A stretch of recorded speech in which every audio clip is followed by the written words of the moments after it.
सवाल नंबर 13 देखिए, इसमें कहता है कि निम्नलिखित संख्याओं में ये सब जो संख्या दिया हुआ है इसमें प्रत्येक के लिए वह सबसे छोटी पूर्ण संख्या ज्ञात कीजिए जिससे इस संख्या को गुणा करने पर यह एक पूर्ण वर्ग संख्या बन जाए।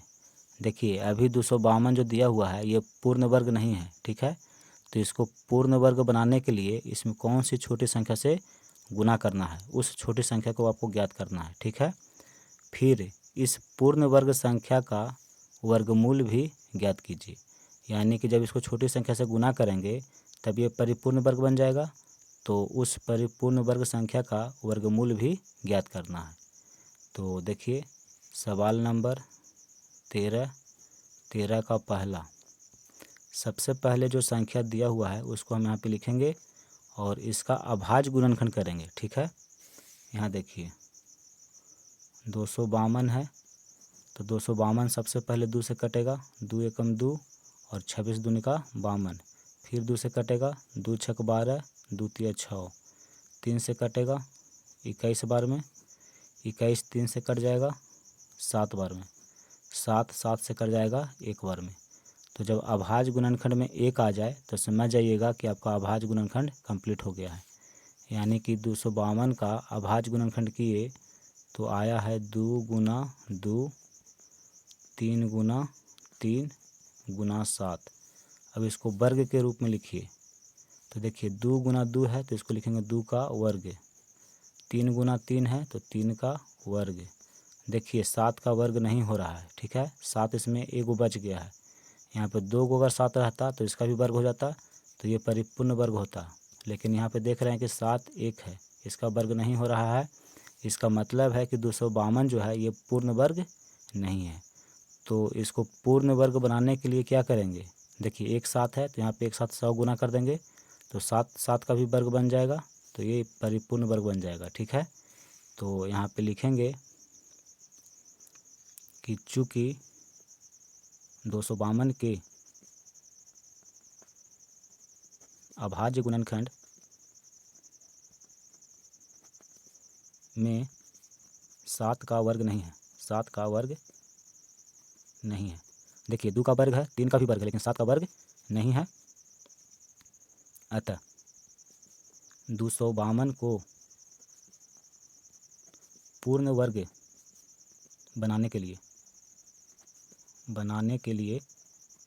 देखिए इसको पूर्ण वर्ग बनाने के लिए कितना से गुना करेंगे, 7 से गुना कर देंगे, ठीक है। एक 7 और यहाँ पे रहेगा तो ये भी वर्ग बन जाएगा, तो जब इधर 7 से गुना करेंगे तो इधर भी 7 से गुना करना होगा, बायां साइड भी। तो वही लिख रहे हैं कि 252 को पूर्ण वर्ग बनाने के लिए 7 से गुना करना होगा, 7 से गुना करना होगा, ठीक है। अतः सबसे छोटी अभिष्ट संख्या कितना है, तो 7, ये उत्तर हो गया, ठीक है। देखिए सवाल में कह रहा था कि निम्नलिखित संख्याओं में प्रत्येक के लिए वह सबसे छोटी संख्या ज्ञात कीजिए जिससे इस संख्या को गुना करने पर यह एक पूर्ण वर्ग संख्या बन जाए। तो देखिए 252 को हम कितना से गुना कर रहे हैं, तो 7 से। जब इसको 7 से गुना करेंगे तो देखिए 7 का भी वर्ग हो जाएगा, तो ये एक परिपूर्ण वर्ग संख्या बन जाएगा। तो सबसे छोटी संख्या कितनी है, 7 है, 7 से गुना कर रहे हैं यानी कि 7, ये पहला उत्तर आपका हो गया। अब यहाँ पे देखिए, यहाँ लिखेंगे परिपूर्ण वर्ग संख्या निकालेंगे, ठीक है, वर्ग संख्या। तो देखिए 252 परिपूर्ण वर्ग संख्या नहीं था, अब इसको हम 7 से गुना किए तो देखिए इसका गुणनफल कितना होगा, 7 दूनी का 14, 7 पचे 35 और 1 36, 7 दूनी का 14 और 3 17, यानी कि 1764। जब 252 को 7 से गुना कर रहे हैं तो इसका गुणनफल आ रहा है 1764। अब 1764 एक परिपूर्ण वर्ग संख्या है, ठीक है, ये हो गया परिपूर्ण वर्ग संख्या। तो कहता है कि इस पूर्ण वर्ग संख्या का वर्गमूल भी ज्ञात कीजिए, यानी कि इसका वर्गमूल भी ज्ञात करना है। तो देखिए 1764 इसका वर्गमूल निकालिए। तो देखिए 252 को जब हम अभाज्य गुणनखंड किए थे तो इतना आया था। तो इसके जगह पे हम इसको लिख सकते हैं, देखिए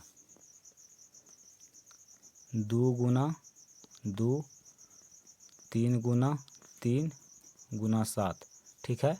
1764 कैसे हुआ? जब 252 को 7 से गुना किए, तो यहाँ गुना में भी लिखेंगे 7, ठीक है। और इसका वर्गमूल ज्ञात करना है।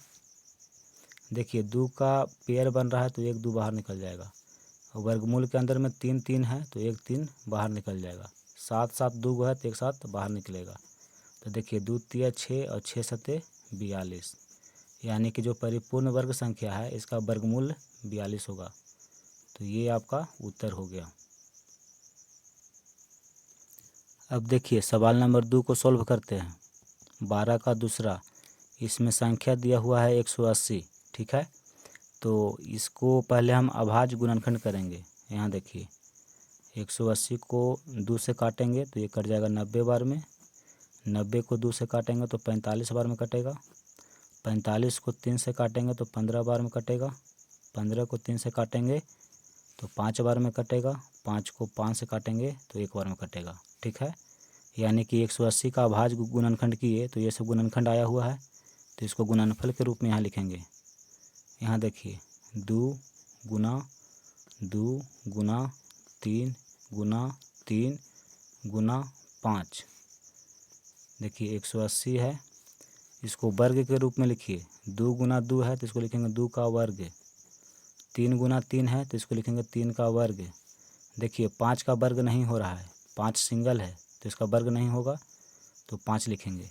यानी कि ये परिपूर्ण वर्ग संख्या अभी नहीं है, तो इसको परिपूर्ण वर्ग संख्या बनाने के लिए क्या करेंगे, तो यहाँ 5 से गुना कर देंगे। अगर 5 यहाँ पे एगो है, देखिए 5 एगो है, और इसको वर्ग बनने के लिए 1 5 की और ज़रूरत है।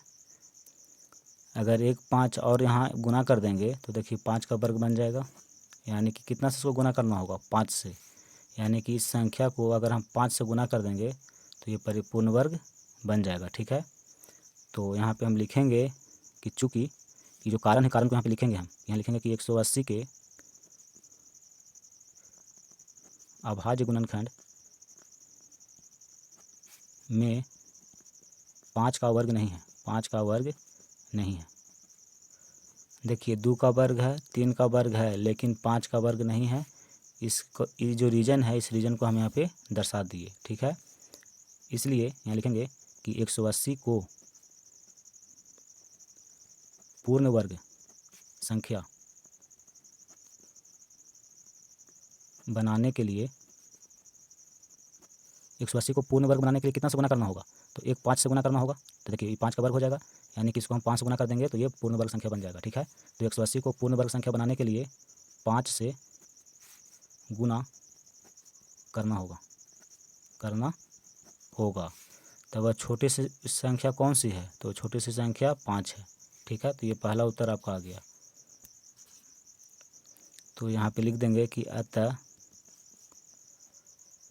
सबसे छोटी अभिष्ट संख्या 5 है। देखिए इसी 5 से इस संख्या को हम गुना करेंगे तो इसका गुणनफल एक परिपूर्ण वर्ग संख्या बन जाएगा। तो परिपूर्ण वर्ग संख्या निकालिए। देखिए पूर्ण वर्ग संख्या पहले कितना था, 180 था, तो यहाँ लिखेंगे 180।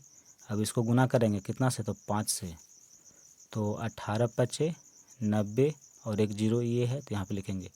तो देखिए 900 पूर्ण वर्ग संख्या बन गया, ठीक है। पहले 180 पूर्ण वर्ग नहीं था, जब इसको 5 से गुना कर दिए तो संख्या हो गया 900, और 900 क्या है, पूर्ण वर्ग संख्या है। सवाल कहता है कि इसका वर्गमूल भी ज्ञात करिए, ठीक है। तो देखिए 900 का वर्गमूल निकालना है। तो देखिए 900 को हम लिख सकते हैं 180 गुना 5, जब 180 को 5 से गुना किए तभी ना 900 हुआ, तो 900 को हम ये लिख सकते हैं, ठीक है। तो यहाँ देखिए 900 को हम लिख सकते हैं 180 गुना 5। अब 180 का अभाज्य गुणनखंड हम कर चुके हैं। देखिए 180 का अभाज्य गुणनखंड किए हैं तो इतना आया है, तो जितना लिखा हुआ है इसको यहाँ पे हम लिखते हैं। 180 को देखिए लिख रहे हैं अभाज्य गुणनखंड, 2 गुना 2, 3 गुना 3 गुना 5, ये जितना है उतना यहाँ पे लिख दिए। अब गुना में 5 है तो इसको भी लिखेंगे। देखिए वर्गमूल से इस सब जो संख्या लिखा हुआ है वर्गमूल के अंदर में, इसको हम बाहर निकालना चाहते हैं। तो बाहर निकालने का नियम होता है कि वर्गमूल में अगर देखिए कोई संख्या 2 बार गुना में लिखा हुआ है तो 1 बाहर निकलता है। 2 बार गुना में है तो 1 बाहर निकल गया। 3 भी 2 गो है तो 1 3 को बाहर निकाल लेंगे। 5 भी 2 गो है तो 1 5 को बाहर निकाल लिए। अब गुना करिए, 2 तिया 6 और 6 पचे 30। तो जो पूर्ण वर्ग संख्या है इसका वर्गमूल होगा 30। और ये जो संख्या है इसको अगर हम छोटी संख्या 5 से गुना कर दे तो गुणनफल पूर्ण वर्ग संख्या बन जाएगा। तो एक तो आंसर 5 है और दूसरा आंसर 30 है।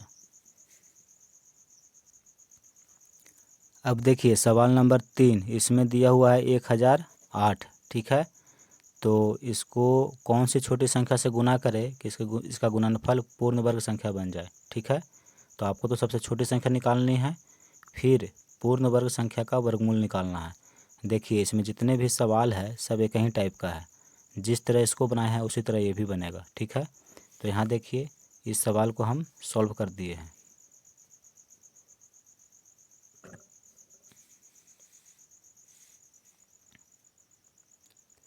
यहाँ देखिए 1008 ये संख्या है, तो सबसे पहले इसका हम अभाज्य गुणनखंड निकालेंगे। तो यहाँ देखिए 1008 का अभाज्य गुणनखंड निकाले हैं तो कुछ इस तरह से आया है। देखिए 2 है, 1 2 3 4 बार, तो 2 को हम गुना किए हैं 4 बार। फिर 3 2 बार है तो 3 को 2 बार हम गुना किए। फिर देखिए 7 है तो यहाँ लिखें 7। तो देखिए 2 का पेयर बन रहा है। यहाँ देखिए 2 का पेयर बना तो 2 का वर्ग लिखे। फिर देखिए 2 बार गुना में है तो इसको भी 2 का वर्ग लिखे। फिर 3 का वर्ग बन रहा है, देखिए 3 2 बार गुना में है तो 3 का वर्ग। 7 का वर्ग नहीं बन रहा है तो 7 को ऐसा ही लिख दिए, ठीक है। यहाँ पे लिखे कि चूँकि 1008 के अभाज्य गुणनखंड में, देखिए ये किसका गुणनखंड है, तो ये गुणनखंड है 1008 का। तो वही लिखे कि चूँकि 1008 के अभाज्य गुणनखंड में 7 का वर्ग नहीं है, देखिए 7 का वर्ग नहीं है, इसलिए 1008 को पूर्ण वर्ग संख्या बनाने के लिए, देखिए एक साथ यहाँ पे कम रहा है, अगर एक साथ और रहता तो ये वर्ग बन जाता, यानी कि ये संख्या वर्ग होता, ठीक है। तो इसको वर्ग बनाने के लिए कितना से गुना करेंगे, 7 से गुना करेंगे। तो वही लिखे हैं कि 1008 को पूर्ण वर्ग संख्या बनाने के लिए 7 से गुना करना होगा, यानी कि छोटी संख्या वो कौन सी है, तो यहाँ पे देखिए अतः सबसे छोटी जो अभिष्ट संख्या है वो 7 है। ये आपका उत्तर हो गया, यानी कि इस संख्या को अगर हम 7 से गुना कर दे तो गुणनफल पूर्ण वर्ग संख्या बन जाएगा, ठीक है। तो एक तो उत्तर मेरा मिल गया कि वो छोटी संख्या 7 है। अब पूर्ण वर्ग संख्या निकालिए। तो देखिए पूर्ण वर्ग संख्या 1008 संख्या है, इसको 7 से गुना करेंगे तो 7056, ये है पूर्ण वर्ग संख्या। तो सवाल कहता है कि पूर्ण वर्ग संख्या का भी वर्गमूल निकालिए। तो देखिए इसका हम वर्गमूल निकाल रहे हैं, ठीक है। 7056, तो 7056 को हम लिख सकते हैं 1008 गुना 7, इसी को गुना किए तो 7056 आया है, तो इसको हम इतना लिख सकते हैं।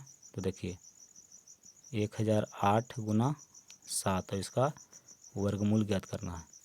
1008 इसका देखिए अभाज्य गुणनखंड हम निकाल चुके हैं, ये 7 मत लिखिएगा, ठीक है, समझाने के लिए लिखे हैं आपको। तो 1008 का अभाज्य गुणनखंड ये है, तो इसको हम यहाँ पे लिखेंगे 1008 के जगह पे 2 का घात 2 गुना 2 का घात 2 गुना 3 का घात 2 गुना 7। और देखिए 7 गुना में है तो यहाँ लिखेंगे 7 गुना में, ठीक है। देखिए 2 का घात 2 है तो 1 2 बाहर निकल जाएगा। फिर 2 का घात 2 है तो 1 2 बाहर निकाल लेंगे। 3 का घात 2 है तो 1 3 को बाहर निकाल लेंगे। 7 गुना 7, 7 2 बार गुना में है तो 1 7 हम बाहर निकाल लेंगे। तो 2 दूनी का 4, 4 तिया 12 और 12 को गुना करना है 7 से, तो 12 सत्ते 84 होता है, ठीक है। यानी कि पूर्ण वर्ग संख्या का वर्गमूल 84 होगा, और इस संख्या को हम 7 से गुना करेंगे तो इसका गुणनफल पूर्ण वर्ग संख्या बन जाएगा। तो एक उत्तर हुआ 7 और दूसरा उत्तर हुआ 84। सवाल नंबर 4 देखिए, इसमें संख्या दिया हुआ है 2028, ठीक है। तो सभी सवाल एक ही टाइप का है, इसलिए बार बार बनाने में उतना अच्छा नहीं लग रहा है। सवाल नंबर 1, सवाल नंबर 2 इसको हम बहुत ही बढ़िया से आपको समझा दिए हैं, इसलिए बाकी जितने भी सवाल है ये आपसे बनना चाहिए। फिर भी हम आपको बना करके दे दे रहे हैं कि अगर नहीं बन रहा है तो आप इसको देख करके समझ सकते हैं। जैसे हम पहले बनाए 1 और 2 को, उसी तरह इसको भी बनाए हैं। तो इसीलिए हम इसको बना नहीं रहे हैं, लिख दिए हैं। आप इस सॉल्यूशन को देखिए और समझ जाइए, ठीक है। फिर भी देखिए थोड़ा सा यहाँ पे हम हिंट दे देते हैं। जैसे 2028 संख्या दिया हुआ है सवाल में, तो पहले हम इसका अभाज्य गुणनखंड निकालेंगे, ठीक है। तो देखिए 2028 का हम अभाज्य गुणनखंड निकाले हैं, तो ये आया है। तो इसको गुणनफल के रूप में यहाँ पे हम लिखे हैं। 2 बार है तो 2 बार लिखे, 3 एक बार है तो 1 बार लिखे हैं, 13 2 बार है तो 2 बार लिखे हैं। देखिए 2 बार था तो इसका वर्ग बन गया, 3 एक ही बार है, ठीक है, तो इसका वर्ग नहीं बनेगा, तो इसको सिंगल लिख दिए, ठीक है। फिर देखिए 13 का वर्ग बन रहा है तो यहाँ लिखे हैं 13 का वर्ग, यानी कि हम देख रहे हैं कि इसका जब हम अभाज्य गुणनखंड कर रहे हैं तो 3 का वर्ग नहीं बन रहा है। इसका मतलब ये हुआ कि ये पूर्ण वर्ग संख्या नहीं है। पूर्ण वर्ग संख्या वही होती है जिसका अभाज्य गुणनखंड में सभी का वर्ग हो, ठीक है। तो यहाँ वर्ग तो नहीं है 3 का, 2 का है और 13 का है, 3 का वर्ग नहीं है, इसका मतलब ये वर्ग नहीं है। तो इस रीजन को यहाँ पे हम लिखे हैं कि चूँकि 2028 के अभाज्य गुणनखंड में, देखिए इसका अभाज्य गुणनखंड में 3 का वर्ग नहीं है, 3 का वर्ग नहीं है, इसलिए 2028 को पूर्ण वर्ग संख्या बनाने के लिए 3 से गुना करना होगा। अगर देखिए इसके अभाज्य गुणनखंड में अगर हम 3 से गुना कर देते हैं तो 3 का भी वर्ग हो जाएगा, तो ये पूर्ण वर्ग संख्या बन जाएगा। तो जब इधर 3 से गुना किए तो इधर भी 3 से हमको गुना करना होगा, तब बैलेंस रहेगा, इधर इधर दोनों साइड बराबर रहेगा, ठीक है। तो देखिए यानी कि वो छोटी संख्या क्या है, 3 है, जिससे इस संख्या को हम गुना कर रहे हैं तो ये संख्या पूर्ण वर्ग संख्या बन जा रहा है, ठीक है। तो वही यहाँ पे लिखे हैं कि अतः सबसे छोटी अभिष्ट संख्या 3 है। ये आपका उत्तर हो गया, यानी कि इसी संख्या से अगर इसको हम गुना करेंगे तो ये पूर्ण वर्ग संख्या बन जाएगा, ठीक है। तो फिर हमको पूर्ण वर्ग संख्या निकालना है। तो देखिए ये संख्या आपको सवाल में दिया हुआ है, इसको हम 3 से गुना किए तो गुणनफल आया है 6084, यानी कि 6084। और ये जो संख्या है ये पूर्ण वर्ग संख्या है। सवाल कहता है कि पूर्ण वर्ग संख्या का भी वर्गमूल निकालिए, तो देखिए इसका वर्गमूल हम निकाले हैं। तो 6084 को हम लिख सकते हैं 20 28 गुना 3, क्योंकि इसको इसके साथ गुना किए तो इतना आया है, ठीक है। तो इसको हम इतना लिख सकते हैं, तो देखिए इतना यहाँ पे हम लिखे हैं। अब देखिए 2028 का अभाज्य गुणनखंड हम पहले ही निकाल चुके हैं, 2 का घात 2 गुना 3 गुना 13 का घात 2। तो ये जो लिखा हुआ है इसी को हम यहाँ पे लिख दिए, ठीक है। इसका अभाज्य गुणनखंड दोबारा करने की ज़रूरत नहीं है, क्योंकि हम पहले ही कर चुके हैं, ठीक है। तो जो ये है उसको यहाँ पे आप लिख दीजिए। देखिए गुना में 3 है तो 3 लिखे हैं। अब देखिए 2 का घात 2 तो यहाँ पे लिखे, फिर देखिए 3 और 3 इसका भी वर्ग बन गया, तो देखिए 3 का हम वर्ग लिखे हैं, यानी कि 3 को 3 से गुना करेंगे तो 3 का वर्ग हो जाएगा। फिर गुना में 3 का, देखिए 13 का वर्ग है। अब इसको वर्गमूल से बाहर निकालना है, तो वर्गमूल से बाहर निकालने के लिए नियम होते हैं कि अगर वर्गमूल के अंदर में 2 गो है तो एक आप बाहर निकाल सकते हैं, ठीक है। तो देखिए 2 गो था तो एक वो बाहर निकल गया, 3 गो देख रहे हैं कि 3 भी 2 गो है तो एक 3 बाहर निकल गया है, 13 भी 2 गो है तो एक 13 बाहर निकल गया, 2 तिया 6 और 6 को 13 से गुना करिएगा तो 78 होगा। यानी कि ये जो पूर्ण वर्ग संख्या है इसका वर्गमूल हम निकाले तो वर्गमूल आया है 78। सवाल नंबर 5 देखिए, इसमें 1458 आपको दिया हुआ है। तो सबसे पहले हम क्या करेंगे कि इसका अभाज्य गुणनखंड निकालेंगे, ठीक है। तो देखिए 1458 का अभाज्य गुणनखंड हम निकाले हैं, तो ये गुणनखंड आया है, तो इसको हम गुणनफल के रूप में यहाँ लिखे हैं। 2 एक बार है तो एक बार लिखे, 3 है 6 बार तो 6 बार गुना के रूप में लिखे हैं। देखिए 2 का वर्ग नहीं बन रहा है, 2 सिंगल है इसलिए इसका वर्ग नहीं बना, तो 2 को 2 लिखे हैं। बाकी देखिए 3 का वर्ग बना है, यहाँ भी 3 का वर्ग बना हुआ है, यहाँ भी 3 का वर्ग है, 3 2 बार गुना में है यानी कि 3 का वर्ग है। तो 3 का तो वर्ग है लेकिन 2 का वर्ग नहीं है, तो यहाँ लिखे हैं कि 1458 के अभाज्य गुणनखंड में, देखिए इसका ये अभाज्य गुणनखंड है, ठीक है। तो इस अभाज्य गुणनखंड में 2 का वर्ग नहीं है, इसलिए 1458 को पूर्ण वर्ग संख्या बनाने के लिए 2 से गुना करना होगा। अगर इस संख्या को अगर हम 2 से गुना कर देते हैं तो इधर भी 2 से गुना करना होगा। तो देखिए 1 2 यहाँ पे और 1 2 से गुना करेंगे तो 2 का वर्ग बन जाएगा, ठीक है। तो इसलिए कितना से इसको गुना करेंगे, 2 से। तो अतः सबसे छोटी अभिष्ट संख्या कौन सी है, 2 है। यानी कि इस संख्या को 2 से हम गुना कर देंगे तो पूर्ण वर्ग संख्या बन जाएगा। तो पहला उत्तर आपका ये हुआ, ठीक है। इस संख्या से हम गुना कर रहे हैं तो संख्या पूर्ण वर्ग संख्या बन जा रहा है, ठीक है। फिर देखिए पूर्ण वर्ग संख्या हमको निकालना होगा क्योंकि इसका वर्गमूल निकालना है। तो संख्या हमको दिया हुआ था सवाल में 1458, तो इसको 2 से गुना किए तो गुणनफल आया 2916। तो ये है आपका पूर्ण वर्ग संख्या। अब इसका वर्गमूल भी निकालना है। तो देखिए 2916 का हम वर्गमूल निकाले तो 2916 के जगह पे हम लिखे 1458 गुना 2। देखिए इसमें इससे गुना किए तब जाके इतना आया था, यानी कि इसको हम इतना लिख सकते हैं। तो ये लिखे 1458 का अभाज्य गुणनखंड देखिए किया हुआ है, तो ये जितना लिखा हुआ है उसको हम यहाँ पे लिख दिए।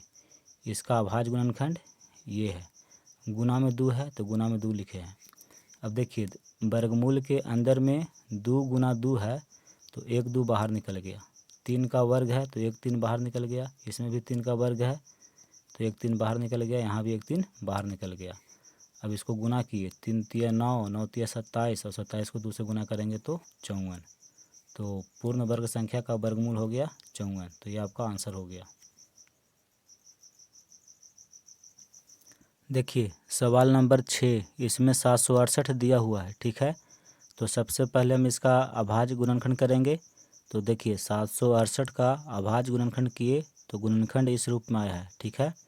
यानी कि 2 है 8 बार और 1 3 है, तो 2 को हम 8 बार गुना के रूप में लिखे हैं और 3 को लिखे। देखिए 2 2 का जोड़ा बन रहा है, यानी कि 2 का वर्ग गुना 2 का वर्ग, यानी कि जितने भी पेयर बने हैं 2 का उसको हम लिख दिए हैं। देखिए 3 एगो है, सिंगल है, तो इसका पेयर नहीं बना, यानी 3 का वर्ग नहीं हुआ तो 3 को सिंगल लिख दिए हैं 3। यहाँ पे लिखे चूँकि 768 के अभाज्य गुणनखंड में 3 का वर्ग नहीं है। देखिए 3 का वर्ग नहीं है, इसलिए 768 को पूर्ण वर्ग संख्या बनाने के लिए 3 से गुना करना होगा।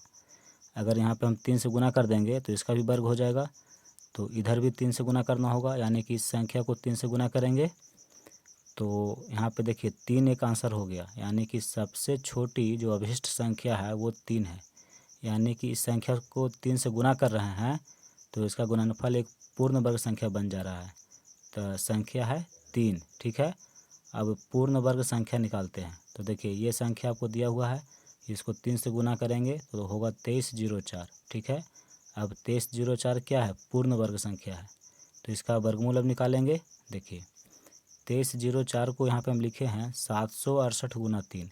देखिए 2304 कैसे हुआ, तो इसमें इससे गुना किए तब हुआ 2304, तो इसको हम इतना लिख सकते हैं, ठीक है। तो वही यहाँ पे लिखे हैं। अब 768 का अभाज्य गुणनखंड देखिए हम निकाल चुके हैं इतना, तो इतना हम यहाँ पे लिखे हैं, देखिए यहाँ तक। फिर 3 है तो 3 को यहाँ पे 3 लिख दिए। अब देख रहे हैं कि जो पेयर है, यानी कि वर्गमूल के अंदर में अगर 2 संख्या गुना के रूप में है तो एक हम बाहर निकाले हैं। देखिए 2 का वर्ग 2 है तो 1 2 बाहर निकल गया, यहाँ से भी 1 2 बाहर निकल गया है, यहाँ से भी 1 2 बाहर निकल गया, यहाँ से भी 2 बाहर निकल गया, 3 2 गो था तो 1 3 बाहर निकल गया। इन सभी को गुना किए तो 48 आया। तो ये आपका आंसर हो गया।